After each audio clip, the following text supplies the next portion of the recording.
এ নাফিস ভাইয়া, তুমি এটা কি বেঁধেছো? এটা ভাইয়া ত্বকে যেন স্কিনে যেন কোনো দাগ না পড়ে, এমনি কালো মানুষ তো। তুমি কি মিশালি নাকি যে তোমার বিয়ে হবে না? আমি আজকে প্রচুর গরম, আর এই গরমে মন ও শরীরকে শান্তি দিতে চলে আসলাম পদ্মা নদীতে। আজকে প্রচুর গরম, আজ মনে হয় সূর্য মামা আমাদের ফ্রাই করে ফেলবে। এই গরম থেকে বাঁচতে হলে মন আর শরীর দুইটাই ঠান্ডা রাখতে হবে। এই মন আর শরীরকে ঠান্ডা রাখার জন্য এখন আমরা নদীর শীতল পানিতে ঝাঁপ দেব।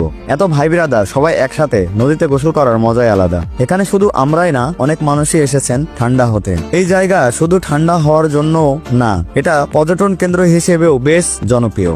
বিকেল হলে হাজার মানুষের ভিড় জমে এখানে।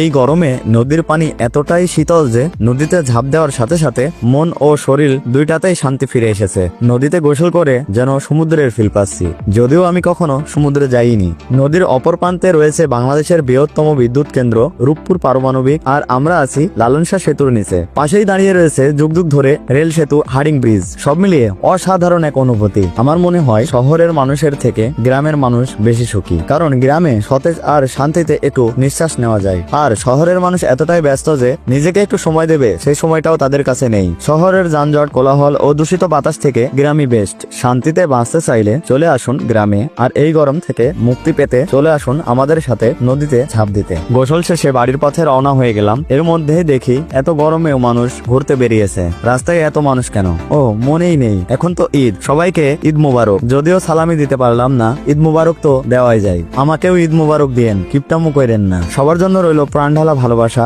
ঈদ বয়ে আনো সবার জীবনে অনাবিল আনন্দ। সবাই ভালো থাকবেন, সুস্থ থাকবেন। খোদা হাফেজ। যদি ভালো লাগে তাহলে পেজটিতে লাইক দিয়ে দেন আর ইউটিউব চ্যানেলটি সাবস্ক্রাইব করে দেন।